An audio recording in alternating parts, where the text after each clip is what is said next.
aqui o nosso próximo palestrante. Eu estou falando de Ademar Serra. Doutor Ademar Serra é engenheiro agrônomo com mestrado e doutorado em produção vegetal, com ênfase em solos e nutrição de plantas. Publicou 40 artigos científicos e 21 capítulos de livros científicos. Foi editor de 2 livros científicos publicados na Croácia e também na Inglaterra. Em 2015, teve 2 indicações ao Prêmio Bunge Juventude, sendo indicado da Embrapa e Fundect no tema Recuperação de Solos Degradados para a Agricultura. É orientador de teses de mestrado e doutorado, com foco em pesquisas em solos arenosos para a produção agrícola. E tem experiência como pesquisador, engenheiro agrônomo e produtor rural na produção de soja em solos arenosos desde 2005. Ademar Serra, por favor, seja muito bem-vindo. Uma salva de palmas. Como vai, Ademar? Olá, tudo bem? Fique à vontade. Okay. Bom, pessoal, boa tarde, tudo bem? Bom, o desafio hoje é grande, né?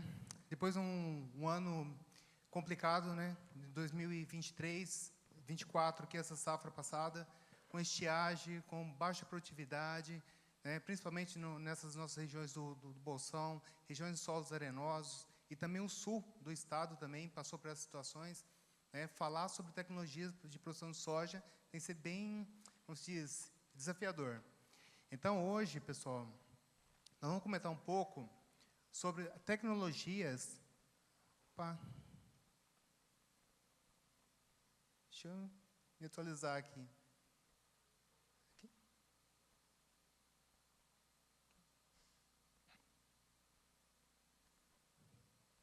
Tá, hoje nós vamos conversar um pouco sobre condições climáticas da safra 2023-24, tipo de solo e água disponível nesse solo, os ARC, que é o zoneamento agrícola de risco climático, que é muito importante para a análise aí dos nossos riscos para a implantação de qualquer sistema de produção desenvolvido pela Embrapa, a palhada e matéria orgânica no solo, modelo de rotação de culturas, a fixação biológica de nitrogênio e fatores relacionados, certo? E também casos de sucesso da safra 2023-24 e as nossas conclusões, certo? Então, vamos começar comentando um pouco sobre a condição climática da safra 23-24. O que aconteceu na safra 23-24? Olha só o cenário do deserto do Saara. A umidade relativa é de 12%, certo? A temperatura é de 30 a 50 graus. Olha a condição do deserto do Saara. O que aconteceu com nós nessa safra 2023-24. Nós estávamos com uma condição climática, temperaturas máximas chegando aí a 39,4 graus. Olha a data, 23/10. 23/10, nós já estávamos com a soja no solo, né? Porque choveu no dia 10, mais ou menos ali. Então, o produtor soltou o plantio, né? Tivemos as ondas de calor. Final de setembro, tivemos uma onda de calor. Passamos por ela, choveu e o produtor soltou o plantio. Olha a condição. 39,4 graus, muito quente. Olha a questão de Porto Murtinho, 43,4 graus, certo? E olha as datas, tivemos 2 picos em Porto Murtinho, 17/10 e 16/11. E aqui em Campo Grande, 23/10, foi terrível para nós a situação climática. Aí vamos pensar na umidade relativa do ar. Como eu comentei, o deserto, 12% de umidade relativa do ar. Agora, você imagina que em Campo Grande, nós chegamos a 11% de umidade relativa do ar, certo? 11%. Em Coxim, 8%. Nós estamos falando de todas as regiões agrícolas aqui no nosso estado. Né? Todas essas regiões, nessas datas, nós estávamos com soja no solo, certo? Dia 6/11, e uma janela normal, 6/11, toda a lavoura, a maioria dos produtores já estariam plantada, certo? E nesse ano nós atrasamos. Primeiro que só teve chuva dia 10 de outubro, choveu, plantamos, perdemos, replantamos essa soja em novembro, certo? Então, a umidade relativa do ar chegou à condição, como eu coloquei no começo, como uma condição de deserto, 11%. Como que uma planta consegue superar uma situação como essa, certo? É muito difícil a superação disso. Olha o que está acontecendo com a nossa condição climática. Nos últimos 30 anos, nós estamos aumentando a temperatura média do estado do Mato Grosso do Sul. Então, nós vemos que esse aumento de temperatura, condição climática, está bastante, vem seguido, anos seguidos de veranicos. Então, algumas estratégias nós temos que tomar para isso.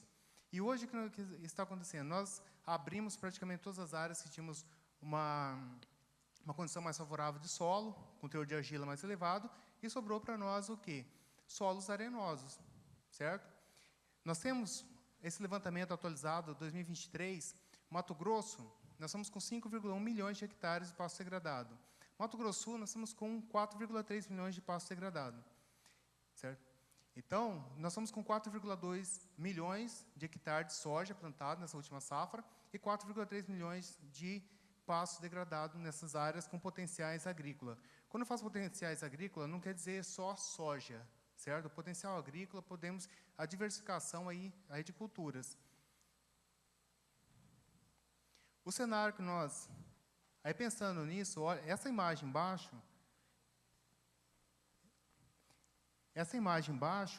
é um retrato do quê? Da nossa realidade de pasto degradado. 0,4 A por hectare. Esse aqui é em Chapadão do Sul, divisa com Cacilândia. Então, 0,4 A por hectare. Nós temos que comentar isso, né? Para 4, para 5 A por hectare. É possível com o sistema de integração lavoura e pecuária. Isso é possível. Os tipos de solos que nós temos o neossolo quartzarênico, órtico. Esse neossolo quartzarênico, eu coloquei aqui essa imagem no meio, é um latossolo vermelho distroférrico, certo? E do lado é um neossolo litólico. O neossolo litólico, nós vamos encontrar naquela região de Porto Murtinho, essas regiões que o pessoal está entrando agora, próximo ao Pantanal, Bela Vista, são essas regiões que nós encontramos esse tipo de solo. São solos rasos, com 50 centímetros apenas de profundidade, o perfil de solo, com baixa capacidade de reservas do solo, mas tem cálcio, magnésio, matéria orgânica de 1,5% a 2% de matéria orgânica. Então, um solo que apresenta uma condição que, se você fizer uma análise, assim, não preciso aplicar calcário nesse solo. Certo? Alto teor ali de cálcio e de magnésio. Ótimo, mas ele tem muitas restrições. Tem que tomar muito cuidado com a definição de qual cultura você vai trabalhar. Você vai trabalhar com soja, você vai trabalhar com sorgo, com pânico, braquiária. Tem que ter muito cuidado na definição aí dessas culturas. Esse do meio é um solo que nós já não temos mais. A maioria dos solos que nós temos na região é o quê? É o neossolo quartzarênico. O latossolo vermelho distroférrico tem uma pequena porção mesmo, porque no passado o pessoal foi entrando nesses solos que tinham condição melhor de argila e sobraram só os solos arenosos. Então, esse é o nosso desafio hoje, é trabalhar com solos arenosos. Quando a gente pensa, desconfigurou um pouquinho, pensamos aqui em abertura de novas áreas, trabalhar aí com a lavoura em solos arenosos, nós temos que tomar cuidado com o quê? Fazer uma boa análise de risco. Ok? Uma boa análise de risco. E, sabendo dos riscos, pode chegar a 40%, tem um pouco mais de risco, a plantação da soja em algumas regiões, nós temos que fazer o quê? Todas as estratégias para poder minimizar esses riscos iminentes. Quando nós olhamos aqui o ZARC, também desenvolvido pela Embrapa, aqui o Zoneamento Agrícola de Risco Climático, nós temos alguns fatores que levam muito em consideração: a disponibilidade de água no solo, a argila do solo, grupo de maturidade relativa da soja. Então, são alguns fatores que a gente tem que levar muito em consideração na definição do risco climático para cada propriedade, cada região. Pensando em água disponível no solo, essa imagem ao lado é um mapa de agricultura de precisão, região aqui de Campo Grande. Você observa que esse talhão tem quase 200 hectares e a média de argila é de 8,5%. 8,5%, certo? Tem picos de 11%, mas em média 8,5%. Quando a gente faz uma análise uma análise em grid, amostral a cada 2 hectares, e gera a interpolação dos dados, em 200 hectares você observa que, olha a disponibilidade de água, 0,34 a 0,4 milímetros por centímetro. É pouca água disponível. O que isso quer dizer, água disponível? É aquela diferença entre a capacidade do campo e o ponto de murcha permanente da lavoura. Quando você tem uma água disponível maior, por exemplo, a argila, olha lá embaixo, solos argilosos, nós temos aqui em torno de 1,4 milímetros por centímetro, certo? 1,4 milímetros por centímetro. Então, nós temos o quê? Uma reserva maior. Se faltar 10 dias de chuva, opa, nós temos 1,4 milímetros por centímetro. Agora, faltar 10 dias de chuva no solo arenoso, nós temos 0,3 milímetros por centímetro. A velocidade de escorrimento de água no solo arenoso é de 25 milímetros por hora. Um solo argiloso é de 8 milímetros por hora, 10 milímetros por hora. Então, a diferença é muito grande, ok? É muito grande essa diferença. Aí nós estamos pensando, nesse risco climático, argila de 10% a 15% nos solos arenosos.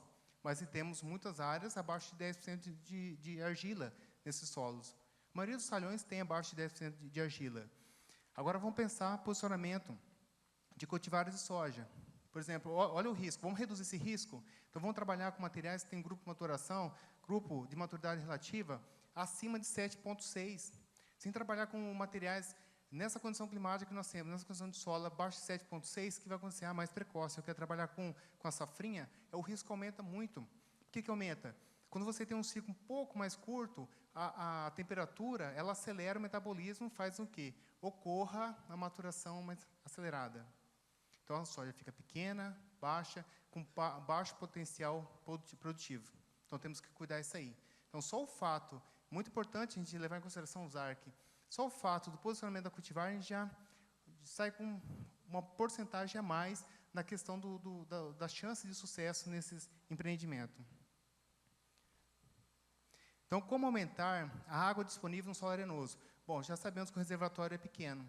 Essa análise pode ser feita no começo. Faz um mapeamento do solo com agricultura de precisão. Nós vamos ter lá os pontos e a gente faz os cálculos da água disponível. Ótimo, já sabemos o tamanho do reservatório. Como nós temos que aumentar? A primeira coisa é evitar, reduzir a evaporação dessa água.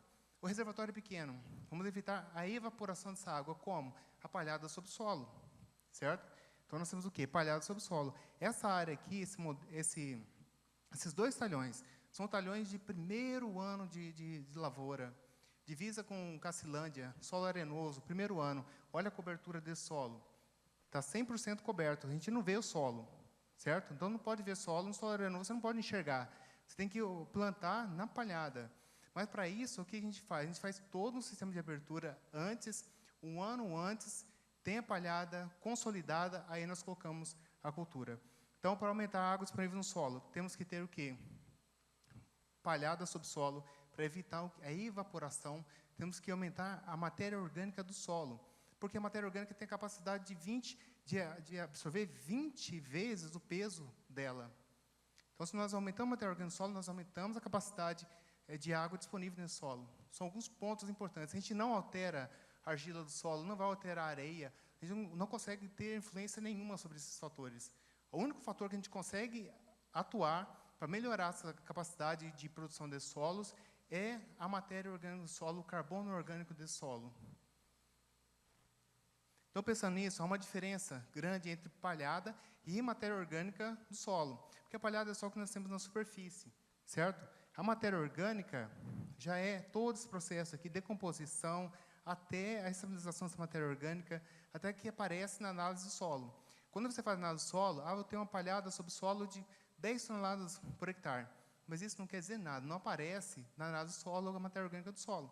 Então, temos só a palhada. Ok, o benefício muito bom, redução da evaporação. Mas ainda não aparece no solo, com a matéria orgânica do solo, então o carbono não aparece, não tem impacto do carbono. E o impacto do carbono ele é muito importante nessa questão da capacidade de troca de cátions do solo, a CTC do solo, o armazenamento de água. Como eu falei, 20 vezes o peso da matéria orgânica que ele consegue absorver em água. Então, ele é muito relevante. Quando nós cruzamos os dados aqui de carbono orgânico do solo, esses dados foram tirados em grids amostrais de cada 2 hectares. Então, é um talhão de 200 hectares, tinha 100 pontos. Né? Cada 2 hectares, com a agricultura de precisão, a gente vai tirando, georreferenciar esses pontos. Então, são dados de campo. Tá? Quando nós cruzamos aqui o carbono orgânico do solo e cruzamos com a CTC do solo, observamos que há uma correlação de 0,88. Certo? Muita coisa é explicada da CTC é explicada por esse carbono orgânico, certo? Agora, quando nós cruzamos a argila do solo Estou com dificuldade com esse negocinho aqui. A argila do solo com a CTC, nós temos uma correlação de 0,48. O que isso quer dizer? Que nós conseguimos aumentar a CTC do solo, a capacidade de troca de gás do solo, aumentando a matéria orgânica do solo, o carbono orgânico do solo. Então, nós podemos melhorar esse solo, aumentando o quê? O carbono orgânico e a matéria orgânica.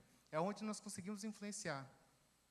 Faz 19 anos que eu mexo com solo arenoso, lá em Luiz Eduardo Magalhães que eu comecei, e já vi de tudo acontecer nesse tipo de solo, certo? E a única forma que a gente consegue interferir em alguma coisa, conseguir ter um resultado satisfatório, é ter a matéria orgânica sobre o solo. Não tem outro caminho. Então, esse ponto aqui, pensando no carbono orgânico aqui, pensando na CTC do solo, nós temos que fazer o quê? Ter sistemas como esse, 100% do solo coberto, trabalhar com uma abertura de área muito bem consolidada, porque o erro das aberturas de área dificilmente você corrige. O produtor começa lá, faz uma abertura de área, está com pressa, quer plantar a soja, não dá tempo de formar essa palhada, e vamos tocar dessa forma. E o erro do primeiro ano é muito difícil de ser corrigido. Por quê? Você vai ter que mexer nesse solo todo, certo? Você fez a calagem errada, você vai ter que refazer, vai ter que incorporar esse solo de novo, vai ter que produzir matéria orgânica. Aí já foi um custo muito elevado para a abertura. Uma abertura de área hoje vai custar em torno de R$8.000. Você pegar um pasto degradado, um solo arenoso, R$8.000 a R$9.000, pode chegar até R$10.000, dependendo da situação. Pegar um solo arenoso, um solo com pastagem degradada, e transformar ele em um sistema produtivo, é de R$8.000 a R$10.000, com todos os insumos para poder produzir a soja. Então, é muito alto. O tempo de consolidação desse sistema. Então, a fase inicial, é uma fase de 0 a 5 anos, é a fase inicial. Aí, muito produtor fala assim, nossa, eu tenho palhada, e eu faço análise do solo e não muda a minha matéria orgânica. Não vai mudar mesmo, porque é de 0 a 5 anos, é só a fase inicial. Então, para consolidação, vai de 10 a 20 anos. Então, leva muito tempo para isso. Por isso que eu digo, se você já sai queimando a largada ali, errando nas aberturas de área, dificilmente você vai corrigir. Seu tempo, você vai ter que voltar tudo no processo. O produtor começa errado, você tenta fazer algo bem feito, mas não vai ter resultado satisfatório. Você vai ter que refazer tudo aquilo ali para poder reconstruir aquele erro inicial. E quando é assim, já foram milhões. Se formos pensar, R$10.000 por hectare, de 8 a 10 mil, o produtor tem 1.000 hectares, abre 1.000 hectares, quantos milhões esse produtor não investiu? Certo? São muitos milhões. É muito dinheiro, tem que ter muito cuidado com isso. Essas fotos aqui, essas imagens, lá de Cacilândia, divisa com Cacilândia, em Chapadão do Sul. Então, são as 3 fotos tiradas no mesmo lugar, certo? Mesmo lugar. Foi feito todo o trabalho de recuperação, depois teve ali, né, esse produtor rural, a formação do pasto. Ali, logo em seguida, a soja deu certo, muito bonito de ver, certo? Mas por quê? Olha só a palhada que ele plantou. E foi um ano que choveu mais do que 300 milímetros, como foi ano passado aqui para nós, né? Esse ano passado foi o quê? 300 milímetros. A soja precisa de quantos milímetros? 600 a 800 milímetros. Então, é isso. Nós tivemos a metade da condição de chuva que a soja precisaria. Então, compromete muito, né? Aí, pensando nesses sistemas integrados de produção, na passagem degradada, que nós estamos aqui com 8,3 milhões de hectares, sair dessa situação para entrar no sistema girando dessa forma aqui, é um desafio grande. Então, o produtor vai começar lá, com a remoção de árvores, raízes, correção da química do solo, pastagem reformada, isso aí 1 ano antes. Aí fica 6 a 9 meses pastejando, certo? Pastejando, depois o plantio direto em outubro. Então, fica ali, 1 ano de trabalho anterior, para depois o produtor implantar a cultura nessas áreas. Aí, qual é essa situação? Essa foto que eu estou indicando ali é uma situação de abertura de área, primeiro ano de plantio. Então, olha só como o produtor está plantando. Você não vê o solo. Você não vê o solo. Você só vê a palhada. Então, essa é a condição. Como que eu falei? Como é que aumenta a disponibilidade de água sobre o solo? Reduzindo a evaporação. certo? Vamos reduzir a evaporação e vamos ter mais carbono no solo. Ponto. Não tem outro caminho para solo arenoso. Não existe outro caminho. Aí, nesse modelo, integração lavoura-pecuária, um modelo que vem dando muito certo é, logo em seguida, a soja, planta o pasto e temos o quê? A pecuária entrando no sistema. É um modelo que vem caminhando muito bem. Mas tem outras alternativas também, como, por exemplo, semente de braquiária ou semente de pânico. É possível. Na região da Cooper, o pessoal vem trabalhando com produção de semente de braquiária, com soja, e vem rodando muito bem. Então, produz muito bem semente de braquiária nessas regiões. Certo? Semente de braquiária, a semente de estilosantes também há essa possibilidade. Sorgo, granífero, milheto, são alternativas que dá para a gente trabalhar nesse sistema. Mas, geralmente, é muito difícil a gente conseguir uma safrinha na nossa região. Certo? Não estou sendo pessimista, estou sendo realista. Certo? Então, é muito difícil a gente conseguir uma safrinha, porque geralmente a gente planta soja muito tarde. Começa a chover muito tarde para nós. A gente planta dia 20, 25 de outubro. Aí temos que trabalhar com cultivares de soja com grupo de maturação acima de 7,6, então o risco é muito alto. Então, o ciclo vai para 120 dias, 125 dias. Aí, colhemos essa soja lá no final de março. As chuvas já estão poucas, ali entrando março para abril. Então, fica muito complicado. Geralmente, a gente não consegue. Antes que a gente consegue plantar dia 10 ali de outubro, aí tudo bem.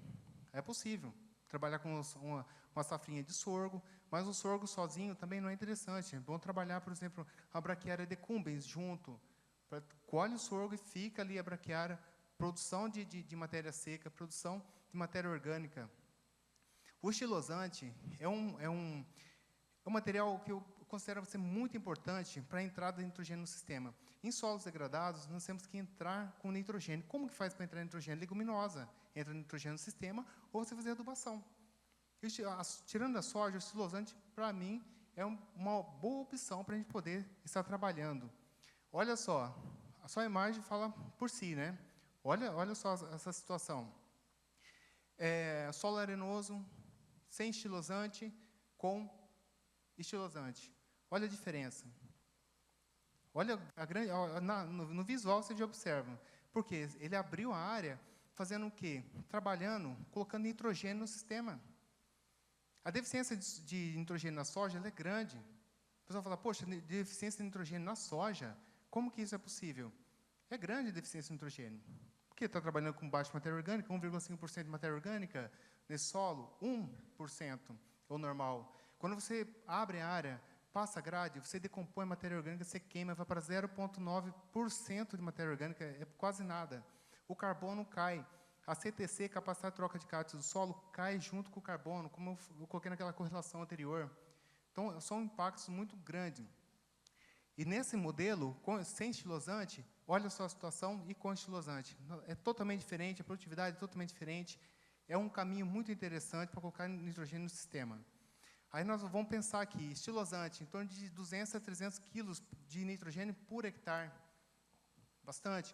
A soja, 400 a 500 quilos de nitrogênio por hectare. Então, nesse modelo, nitrogênio, temos que ter, para ter matéria seca, para ter proteína, precisamos do quê? Carbono, precisamos de nitrogênio.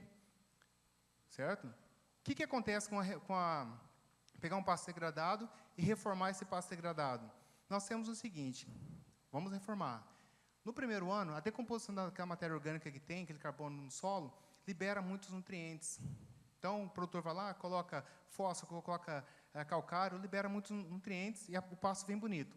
No segundo ano em diante, começa a cair. Com 3 anos, aquela reforma já não é mais sustentável. É assim que acontece. Com 3 anos, a reforma não é sustentável. Por quê? Não tem entrada de nitrogênio no sistema.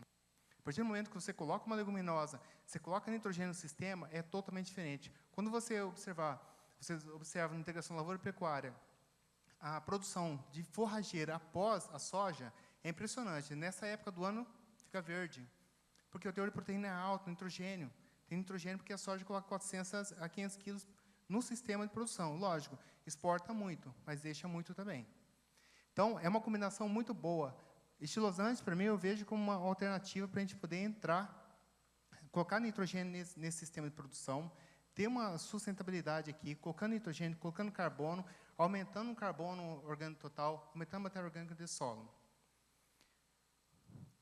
Diferente da soja, da soja estilosante, a gente não precisa inocular, Mas a soja, a gente tem que fazer uma inoculação, certo? A inoculação da soja é muito detalhada, é muito delicada. Nos solos arenosos, se a gente não trabalhar com inoculante de longa vida, várias doses, vários tipos, um manejo totalmente diferente, a gente não consegue ter inoculação de soja no primeiro ano. Esse é um dos principais pontos. A gente não entra, já está saindo um solo degradado, com baixo nitrogênio. A gente não consegue colocar nitrogênio no primeiro ano. Já é uma frustração muito grande, certo? Então, nós temos são muitos detalhes com relação ao nitrogênio, fixação de nitrogênio na soja. Não dá para entrar em todos os pormenores hoje. Mas observa, a soja, 36% e 38% de proteína. Proteína é nitrogênio. Então, a cada tonelada de grão, precisa de 82 quilos de nitrogênio.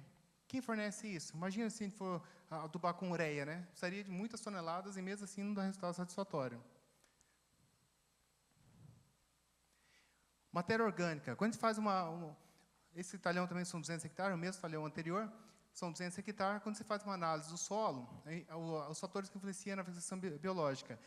Matéria orgânica, por quê? A matéria orgânica, primeiro, a questão de temperatura do subsolo, que altas temperaturas reduz a inoculação, a fixação biológica de nitrogênio e, consequentemente, tem baixo resultado em termos de produtividade. E a matéria orgânica no solo também faz o quê?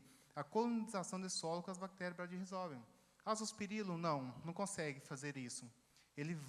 Você tem que inocular todo ano, e a inoculação da soja bradyrhizóbium também é todo ano. Só que, quanto mais você trabalha com matéria orgânica, mais fica as colônias no solo e vai colonizando.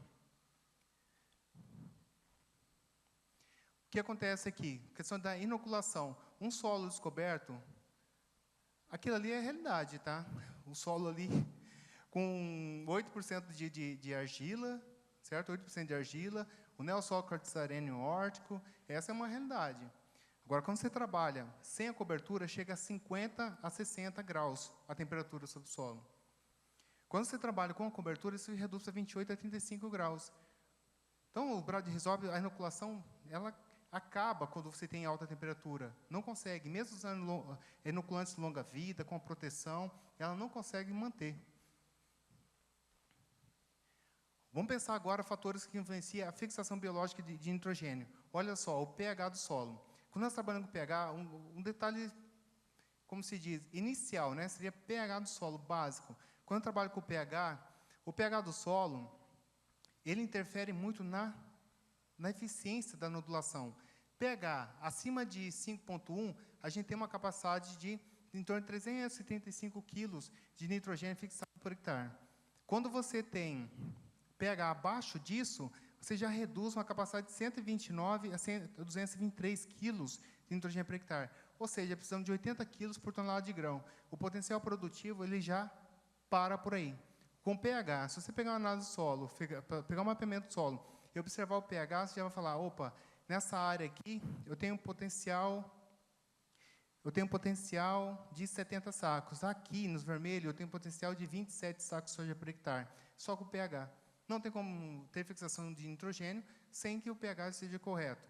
Então, você para e pensa, num talhão como esse, 60 hectares, nós temos ali 38% só com a capacidade assim, potencial, acima de 70 sacos de soja por hectare, então de 70 a 60.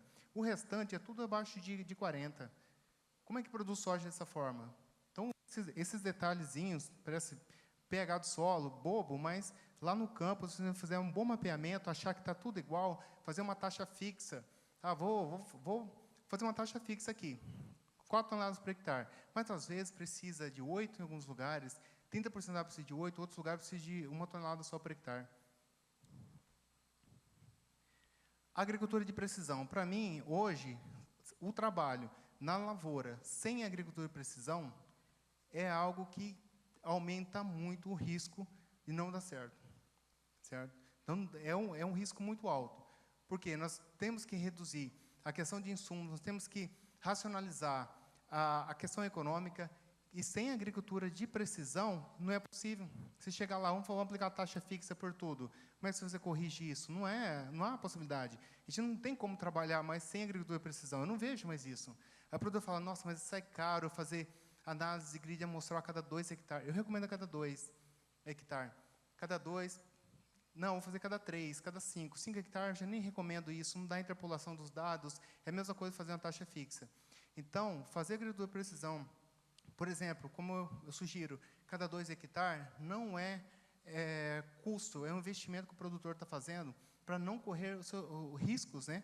Risco é o que eu falo. Por exemplo, com a agricultura de precisão, a gente consegue fazer o quê?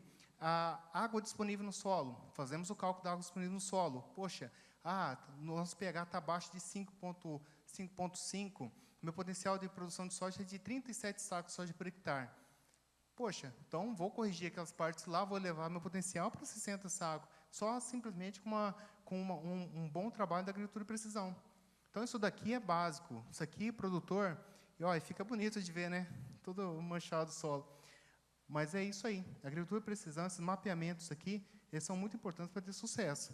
Sem isso daqui hoje, praticamente, você já começou errado o sistema. Esse aqui é a diagnose da composição nutricional. O que acontece na diagnose da composição nutricional? Eu trabalhei no meu mestrado, doutorado, ajustando essa lei de Liebig. Até a gente ajustou a equação que nós temos uma norma, um padrão de referência, tira a amostra foliar, aí nós fazemos a diagnose. O nitrogênio, com relação ao fósforo, com relação ao potássio, com relação aos demais nutrientes, como que está? Quem que é o elemento que mais limita a produtividade? Isso aqui não é pegar uma análise foliar, olhar lá, ou estou com nitrogênio de 40 gramas por quilograma, vou olhar numa tabela lá, tá bom, meu nitrogênio. Não, não é assim. Isso aqui são todos os elementos trabalhando um com o outro. Uma análise composicional. Quando você trabalha com nutrientes na planta, na folha ou no solo, é análise composicional. Você não pode trabalhar de forma individual, que nunca vai ter resultado satisfatório. Então, foi isso que a gente desenvolveu no período de doutorado, mestrado, e ajustou essa lei de Liebig para uma equação. Temos as normas padrão de referência e a gente consegue saber quais são os elementos que estão em deficiência, limitando a produtividade. Aqui é um exemplo prático, de campo, que aconteceu. Fazendo essa diagnose da composição nutricional, nós temos o quê? Nitrogênio negativo, certo? Para baixo. O que mais está limitando a produtividade? 55 sacos. Areia, tudo areia aqui, viu? Aí o que fizemos? Arrumamos, melhoramos a questão da inoculação.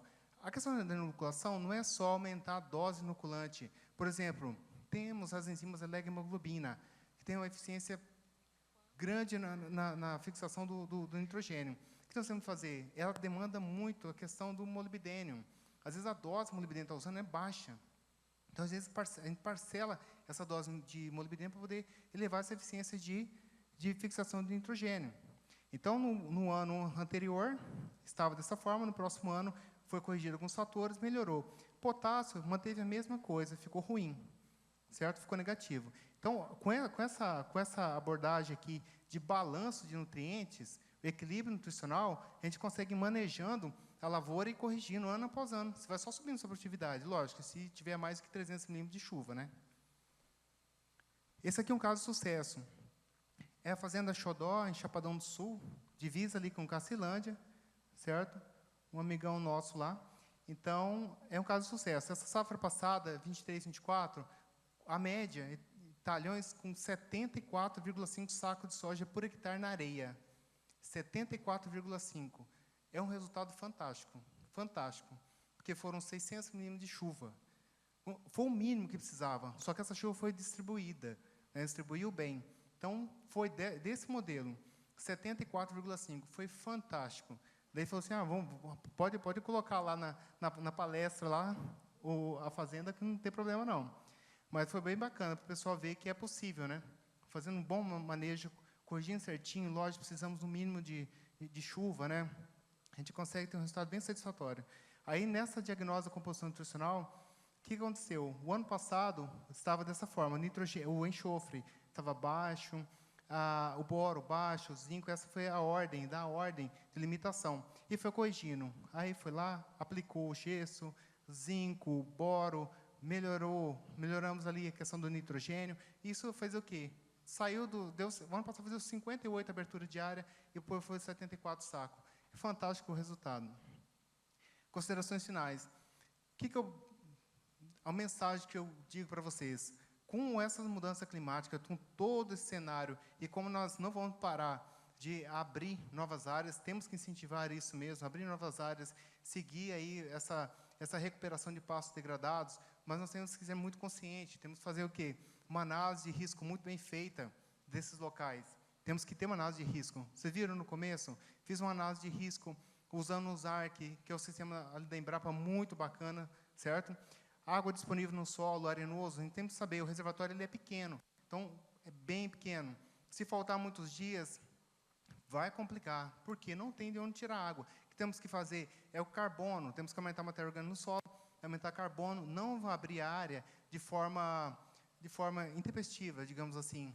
Para abrir uma área, cuida bem, vamos ter muita palhada sobre o solo, reduzir a evaporação, porque o reservatório é pequeno de água, vamos cuidar desses pontos.